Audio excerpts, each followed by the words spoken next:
नमस्कार दोस्तों, मैं कशिश एक बार फिर से आप लोगों के बीच में मौजूद हूँ। यहाँ पर अगर देखा जाए तो देश में एक और बवाल मच रहा है। अब यहाँ पर नीट यूजी को लेकर जिस तरीके के तमाम सवाल बन रहे हैं तो कहीं ना कहीं बवाल मचना तो बनता ही है, लेकिन आखिरकार उसके पीछे की हकीकत क्या है, आखिरकार कौन कौन से मुद्दे उसमें इंक्लूड होते हैं, ये सवाल लोगों के मन में बना हुआ है। तो जो जानकारी मैं आप लोगों तक पहुँचाऊँगी, उम्मीद करूँगी कि आप तक जानकारी पहुँचे कि आखिरकार इतना बवाल क्यों।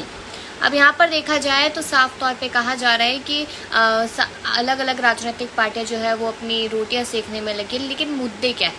अब मुद्दा सुप्रीम कोर्ट तक पहुंचा, सुनवाई शुरू हुई और फिलहाल ये मामला अब 8 जुलाई तक के लिए टाल दिया गया है। तब से परीक्षा से संबंधित आगे की जितनी भी प्रक्रियाएं हैं वो चलती रहेगी, यानी कि काउंसलिंग की प्रक्रिया नहीं रुकेगी। इस मामले में कई याचिकाएं दायर हुई थी, जिनके संबंध में सुप्रीम कोर्ट का ये कहना है कि एक ही सवाल पर बार बार बात करने से कोई भी फायदा नहीं है। अब ऐसे में हाल के एनटीए के जवाब का इंतजार करना ही होगा। अब देखा जाए कि सुप्रीम कोर्ट ने एनटीए से मुद्दे पर जवाब मांगा और कैंडिडेट्स द्वारा उठाए जा रहे सभी मुद्दों को साफ करने के लिए कहा। हालांकि नेशनल टेस्टिंग एजेंसी पहले भी कई बार स्पष्टीकरण दे चुकी है, लेकिन छात्र उससे संतुष्ट बिल्कुल नजर नहीं आ रहे। एनटीए से जवाब आने के बाद सुप्रीम कोर्ट ने इस बाबत आगे सुनवाई हुई। अब देखा जाए तो एक बार इस पूरे मुद्दे पर नजर डालते हैं अच्छे से कि जहां हर साल एक या अधिकतम 2 टॉपर निकलते हैं, वही इस साल 67 टॉपर निकले हैं। इन सभी को परफेक्ट 720 अंक मिले हैं। इस बार के बहुत से नीट टॉपर्स एक ही सेंटर से हैं। परीक्षा से पहले कई सेंटर पर पर्चा लीक होने की खबर भी सामने आई थी।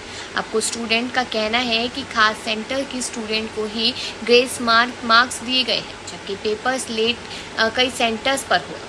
अब आप देख रहे हैं कि यहाँ पर एनटीए से सवाल जवाब काफ़ी हुए, लेकिन कोई खास जवाब नहीं मिलता हुआ नजर आया। दूसरी तरफ देखा जाए तो पहली बार ऐसा हुआ कि 67 टॉपर्स निकले हैं भाई साहब।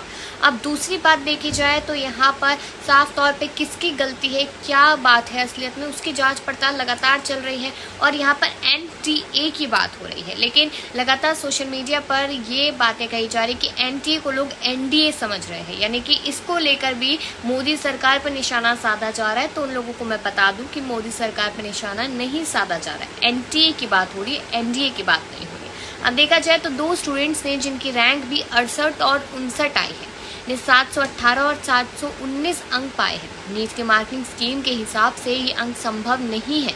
बिहार पुलिस ने नीट पेपर लीक मामले में 13 लोगों को गिरफ्तार भी किया है। बिहार पुलिस ने ये भी जानकारी दी है कि पेपर लीक मामले को इकोनॉमिक ऑफेंस यूनिट में ट्रांसफर कर दिया गया है। अब यहाँ पर एनटीए का क्या कहना है वो भी जान लेते हैं कि कुछ केंद्रों पर पेपर देर से बढ़ पाए थे और टाइम के नुकसान की भरपाई के लिए उन्होंने ग्रेस मार्क्स दिए हैं। इस वजह से कुछ कैंडिडेट्स के 718 और 719 मार्क्स आए। अब पेपर लीक के आरोपों को एनटीए ने पूरी तरह से निराधार यानी कि मनाही कर दी कि ऐसा नहीं हुआ।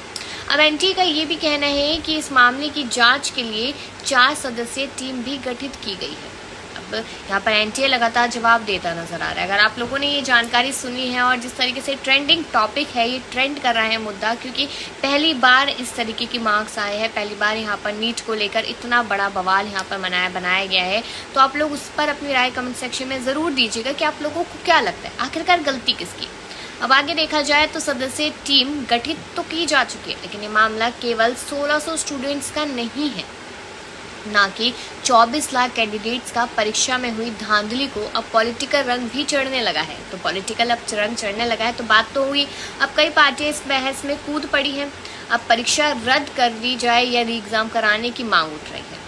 अब देखिए, मैं आपको बता भी दूं कि अभी महज 102 दिन के 1 या 2 दिन पहले की बात है जब कांग्रेस दफ्तर एआईसीसी में इस मुद्दे को उठाया जाता है। अब कांग्रेस के तमाम ऐसे नेता, खास करके युवा पक्ष जो है, यानी कि आईवाईसी के जो वहाँ पे लोग हैं, वो यहाँ पर एआईसीसी पहुँचते हैं और जमकर नारेबाजी करते हैं। पुलिस होती है वहाँ पर। अब देखा जाए तो विपक्ष इसलिए ही होता है शायद कि अपनी यहाँ पर जो गलत उनको दिख रहा है उसकी आवाज़ उठाना या फिर कुछ भी ऐसे करना। तो इस मामले को लेकर लगातार यहाँ पर यही कहा जा रहा है। अब कांग्रेस ने तो आगे यहाँ पर हाथ कर दिया है, अब और कौन सी पार्टी यहाँ पर कूदती नजर आएगी इस मामले में, ये भी देखना है। तो क्या आपको लगता है कि इस परीक्षा या फिर बच्चों के भविष्य से कहीं ना कहीं यहाँ पर पॉलिटिकल पार्टी को रिलेट करना चाहिए, नहीं करना चाहिए, उस पर भी आप लोग अपनी राय दे सकते हैं। तो देखिए, री एग्जाम कराने की मांग लगातार उठ रही है। अब सबसे बड़ा सवाल परीक्षा रद्द करने का है। अगर परीक्षा रद्द कर दी जाती है तो क्या होगा? अब आप लोग इस मुद्दे पर राय ज़रूर दें कि अगर परीक्षा रद्द कर दी जाती है या फिर अगर देखा जाए यहाँ पर एग्ज़ाम कराया जाता है तो क्या ये पॉसिबिलिटीज़ है? क्या यहाँ पर ये माना जाए कि जो स्टूडेंट्स एग्ज़ाम दे चुके हैं एक बार फिर से वो लोग एग्ज़ाम देंगे? ये सवाल भी यहाँ पर बना है। तो अपनी राय दीजिएगा इस मुद्दे पर और तमाम खबरों के लिए आपके साथ मैं जुड़ी रहूँगी द कशिश लाइव पे। तो नमस्कार।